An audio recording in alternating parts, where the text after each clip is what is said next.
Ever looked up at the night sky and, wondered, are we alone? It's a question that I think has captivated everyone, really, for, like, all of history. For centuries, at least, And yeah. now we're finally able to, start to answer it using science. Exactly. We're going to dive deep into this whole question of extraterrestrial life in the universe in this deep dive. Should be fun. It should be. We're going to be drawing from Are We Alone in the Universe for some of the material. But first, Yeah, what is that? it's this really interesting book that breaks down a lot of the big concepts, Cool. Looking forward to it. So to kick things off, the universe is huge. It's mind-bogglingly massive. Trillions of galaxies. Each one with billions of stars. And each one of those stars, at least some of them, probably have planets. So that means... Potentially millions or billions of planets out there. Exactly. So thinking about that, what does that mean for life? Is it out there? It just seems like statistically it has to be. Right. But then what even is life? Oh, good point. I mean, we only really know life as we see it here. Liquid water, a decent atmosphere. Yeah, the right temperature. So that life can actually, survive. Are there even any places like that in our own solar system? Besides Earth, well, maybe. There's Europa, Jupiter's moon, yeah. And also Enceladus. It's one of Saturn's moons. And those have liquid water? We think so, yeah. Under the ice. Huh. So maybe life doesn't look like what we think it does. Yeah, exactly. It could be totally different. We have no idea. Okay, so we've got this huge universe, tons of planets, maybe even some in our solar system that could have life. But, how do scientists even start to approach this? So there's something called the Drake equation. The what now? Drake equation, yeah. Frank Drake came up with it. It's a way to, kind of figure out how many intelligent civilizations there might be out there. So it tells us if there are aliens. It's more of an estimate. It looks at how many stars are born, how many of those have planets, how many planets could support life. And then, how long would its civilization even last before it, I don't know, blows itself up? That's one factor, yeah. How long they'd be able to communicate. Right. It's pretty complicated. So based on this Drake equation, what do we think? Are there aliens out there? Even if you use the most, the smallest possible numbers, it seems likely, that there are other intelligent beings. Wow. Okay, so then why haven't we heard from them? Now you've hit the Fermi Paradox. The what? The Fermi Paradox. It's named after Enrico Fermi, a physicist. He basically said, if there are these aliens, where is everybody? Huh. Yeah, that's a good question. No easy answers, unfortunately. So what are some of the possibilities? Why haven't we heard from E.T.? Well, one idea is that maybe civilizations just don't last that long. They destroy themselves somehow. Oh, yeah. War, pollution, all that. Exactly. Maybe intelligent life just isn't very good at surviving. Kind of depressing, isn't it? Or maybe we're just too primitive, They haven't noticed us yet. Like ants to humans. Exactly. We wouldn't even register to them. Okay, that's a little better. There's also something called the zoo hypothesis. Okay, I'm intrigued. What's that? The idea is that maybe they are watching us, from a distance, but they don't want to interfere. So we're like their little experiment. Sort of, observing us in our natural habitat. I mean, I guess that would explain why they haven't made contact. There's one more possibility. It could be that we're looking for the wrong signals. Maybe they don't use radio waves. What do you mean? Well, we're assuming they communicate like we do, but who knows? They could be using something we haven't even discovered yet. I guess that makes sense. We could be totally missing their messages. It's possible. Makes you realize how much we don't know. So have we ever picked up any signals that we, couldn't explain? Yeah, there have been a few, like the WOW signal. Wow, signal. What was that? It was this really strong signal, picked up in 1977, lasted 72 seconds, and then... And then what? It just disappeared. Never heard it. So is it aliens? We don't know. That's the thing. It could have been a natural phenomenon, but we just don't know. That's so frustrating. It's one of those mysteries that keep scientists searching. So what now? Where do we go from here in the search for E.T.? Well, there's SETI, Search for Extraterrestrial Intelligence. They're basically dedicated to finding aliens. How do they do that? They use these massive radio telescopes, listening for signals. So they're just constantly listening to space. Pretty much, yeah. It's like trying to find a needle in a haystack, but they're always hoping for that breakthrough signal. So we're just listening, not sending out messages. There have been a few attempts, like the Arecibo message sent in 1974. It was more of a, hey, we're here kind of message. Hopefully they got it. It was aimed at a star cluster, so who knows. But there's debate about whether we should even be doing that. Why not? Well, some people think it's risky. What if we attract the wrong attention? Like hostile aliens? Exactly.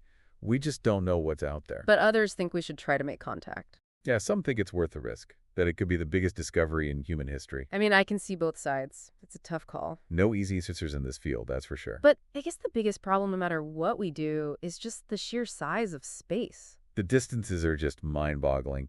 Even if there's someone out there sending signals, It could take centuries for them to reach us. So we could be getting messages right now from civilizations that don't even exist anymore. That's entirely possible. That's crazy. It really makes you think about time and scale in a whole new way. Well, we talked about those moons, Europa and Enceladus, that might have oceans. Are we gonna, actually go there and see what's up? There are missions in the works.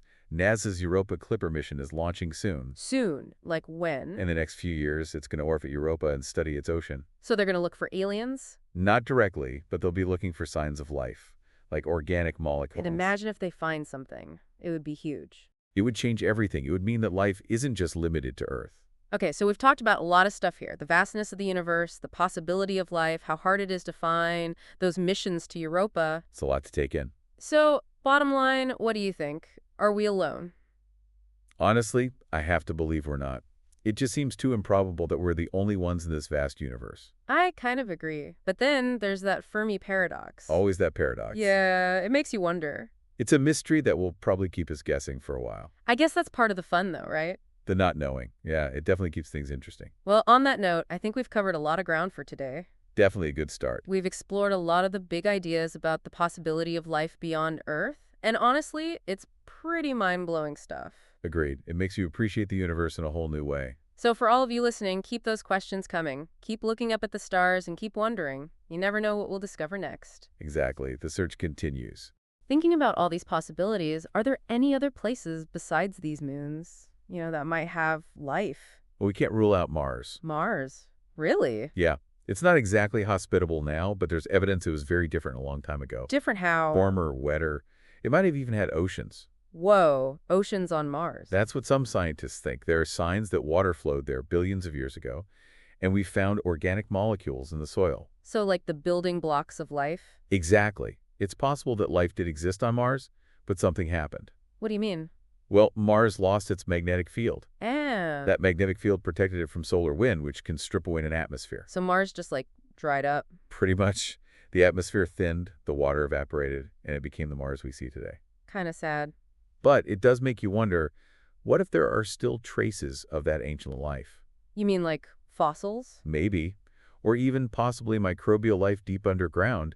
We're sending more and more missions to Mars to find out. Like with those rovers and stuff? Yeah, exactly. They have instruments that can drill into the soil, analyze samples. Wow. So maybe we'll find proof that there was once life on Mars. If we do, it would be huge. It would mean that life isn't just a fluke, that it happened in more than one place. So Earth wouldn't be so special. Well, Earth is still special, but it wouldn't be the only place where life exists. Right. It's just crazy to think about all these possibilities, all these mysteries. The universe is full of them, and that's part of what makes it so fascinating. Like we're constantly learning new things, but it just leads to more questions. That's the beauty of science. It's a never-ending journey of discovery. Okay, so we've talked a lot about the science of it all, but there's also the philosophical side. Oh, absolutely. The big question, what does it mean if we're not alone? Exactly. How would it change our view of humanity?